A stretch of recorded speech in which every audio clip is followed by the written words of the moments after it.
Toni Nieuwhof is a family law mediator, former divorce attorney, and co-host of the Smart Family podcast. She's the wife of Carrie Nieuwhof, who is an influential leadership author and podcaster and international speaker. Well, Toni and Carrie have spoken publicly about their marriage for more than 3 decades, and her book, Before You Split, Find What You Really Want for the Future of Your Marriage. Well, it releases January 12th. Welcome, Toni. I'm so glad you're with us today.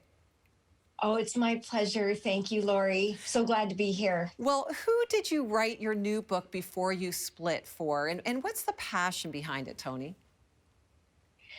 Well, I wrote it for couples who are really struggling in their marriage or anyone who feels like they're stuck. Yeah. So Carrie and I, my husband and I, went through years of deep struggle in our own marriage. And then later, as a divorce attorney, I sat across the table from many people who also, not only went through struggles, but then walked through the steps of separation.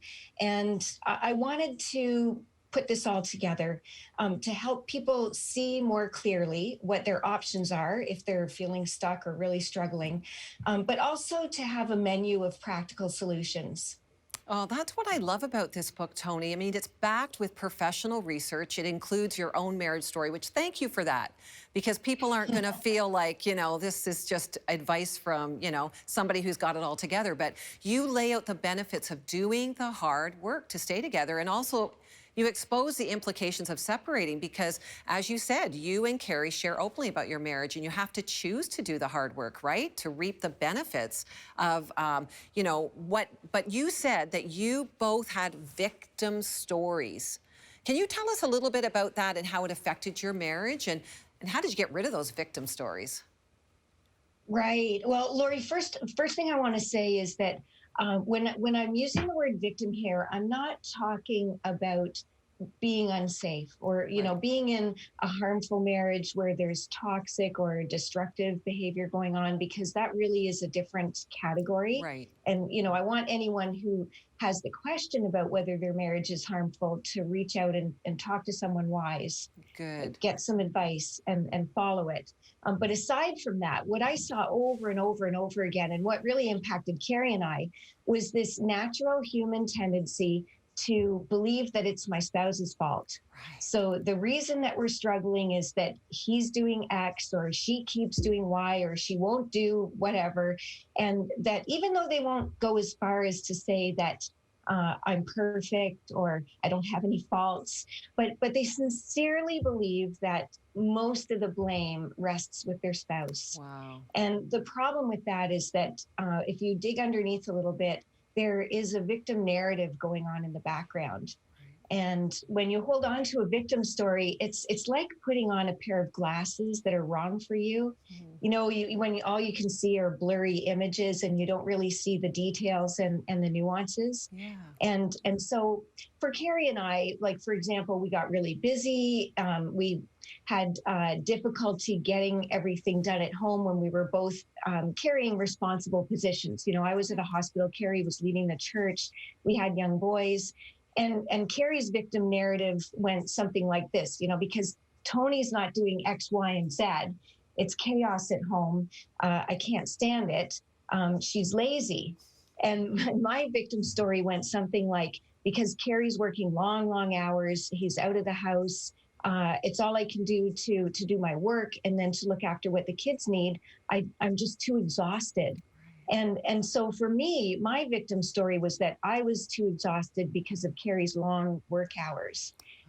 But after some spiritual growth, some, prayer, reflection, conferences, talking to Christian friends, my small group, Christian counseling, we peeled back some of those layers and realized that it wasn't just a unidimensional problem. It wasn't just that I was exhausted because of Carrie's work hours. There were other things involved. There was a sort of subclinical depression going on, and I was isolated socially. So there were other reasons that I was feeling exhausted. So that victim story is complicated, and people need to realize that it is a human tendency to grab onto a victim story, but it does cloud your vision, and it prevents you from seeing your own role in what's going on. Wow. Honestly, I just think you've hit so much on the head. I won't share with you right now how much I can relate to also that, but it's true. I mean, it's so easy to point out someone else's junk and not own your own. And that Mhm. it does not help us move forward. That is really helping someone right now. I mean, you talk about the importance of emotionally responding to your spouse and to build a Mhm. stronger connection. What does that look like? Yeah, that was a hard learning for us, Lori. But once you hear about it, it makes sense that as humans, we're wired to be emotionally in tune with the people we're close to, and so naturally, a marriage is a prime place where we need to have somebody validating our emotions and actually sitting with us and almost experiencing the emotion with us. I mean, not you don't have to have the same emotions. That's not what I'm saying. But just to have someone to say, "Wow, I understand why you feel that way," or that really sounds like that tough meeting sucked. Mm, Like it was right. just hard. That's hard. But you see, if you haven't had that kind of emotional responsiveness in your family of origin, then it's a learning that was hard to come by for me anyway, because my tendency was always to either dismiss Carrie's emotions, or I'd sometimes even go so far as to say, well, it's not logical for you to feel that way. Right. Like emotions aren't logical necessarily. Right. Like you can't expect it. So it's far better for us to just let your partner have their emotions and even be a student of them and say, wow, I'm sorry that that was so difficult. I'm sorry that that happened to you. How can I help? And don't jump over the emotion. Don't jump into problem solving. Right. Which you're right. I mean, we can all respond really from our historical stuff or the junk that we haven't dealt with. And I really find that so helpful. Like I hear you saying, be a good listener Hmm.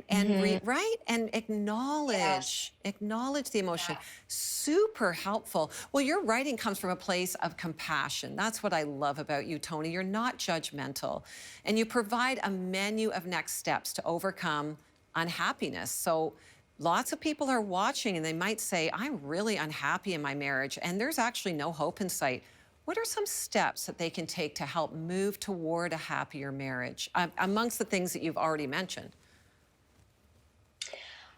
Yeah, I'm glad you asked that, Lori. And first, I just want to say, if you're really feeling stuck and hopeless, I'm sorry. I just want to say that I know how hard it is to be in that place.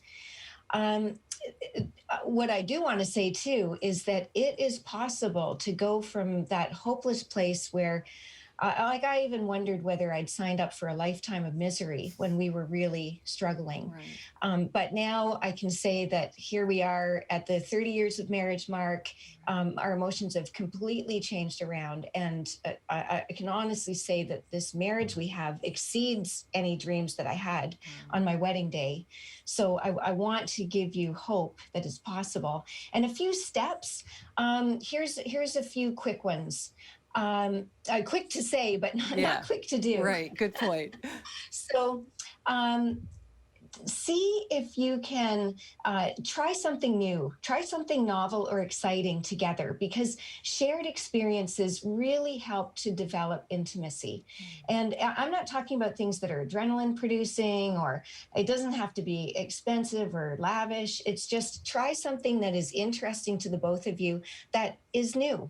Maybe a new style of cooking, or you've never had a bonfire on the beach. Like just do something that takes you out of your normal routine and stretches you, because studies have shown that when couples do that, they actually end up being more satisfied Mm. and happier in their relationship together. As well, I would say pay attention to the positive versus negative communication between you, and particularly just own your own. Yeah.